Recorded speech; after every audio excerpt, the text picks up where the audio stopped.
ไผ่ที่ยังต้มกล้วยแล้วเป็นสีดำๆหรือว่าสีแหล่ๆสีบ่เป็นตะกินนะพี่น้องมาเบิ่งสูตรนี้เด้อหรือว่ามาเบิ่งที่ข่อยเฮ็ดนี่ห้ามห้องเลยว่าจะไปต้มกล้วยนี่เป็นตาแซ่บแน่นอนพี่น้อง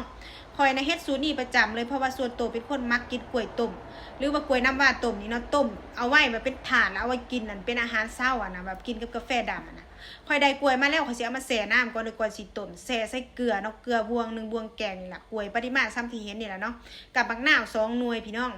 บีบใส่หลังจากนั้นก็แช่ไว้ประมาณ10-15นาทีพี่น้องแล้วก็จังมาล้างทำความสะอาดเนาะก่อนที่เขาจะเอาไปต้มถ้าเขาไปต้มเลยมันก็จะเฮ็ดให้มีเค็มๆน้อยๆนึงเนาะแต่ว่าขั้นตอนการต้มนี่แนะนำให้ไฟแบบแห้งๆเลยเด้อไฟจนเดือดปุดๆพี่ละถ้าสมมุติว่าไฟมันบ่เดือดไฟมันบ่แห้งเฮาเอากล้วยลงไปมันจะเฮ็ดให้กล้วยเฮาน่ะก็มีความดำได้เด้พี่น้องถึงว่าเฮาสิแช่เกลือแช่หยังแล้วก็ตามแต่ว่าเฮาต้องให้ไฟมันเดือดให้ไฟมันแห้งนะ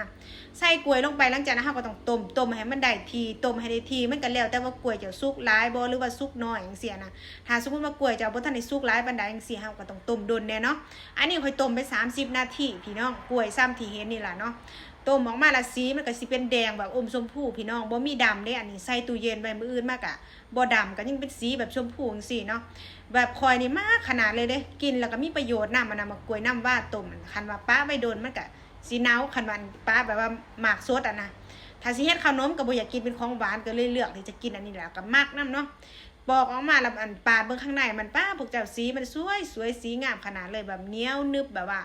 บ่เละแล้วก็บ่ดำนะพี่น้องเบิ่งติสีมันเป็นตาแซ่บบ่นี่สีเหลืองแบบว่าเหลืองแบบอมชมพูแบบมันเป็นตาแซ่บนะพี่น้องลองไป